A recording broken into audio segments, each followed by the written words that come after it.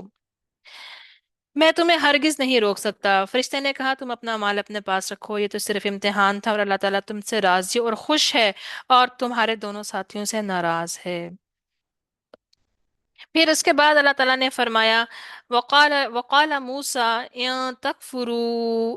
انتم ومن فی الارض جمیعا، اور موسیٰ علیہ السلام نے کہا کہ اگر تم بھی کفر کرو گے اور زمین کی مخلوق بھی، تو بلا شبہ یہ اللہ تعالیٰ یقیناً بڑا بے پرواہ ہے، بے حد تعریف والا ہے، یعنی کہ اللہ تعالیٰ کو ہماری عبادت کی ضرورت نہیں ہے، نعوذ باللہ۔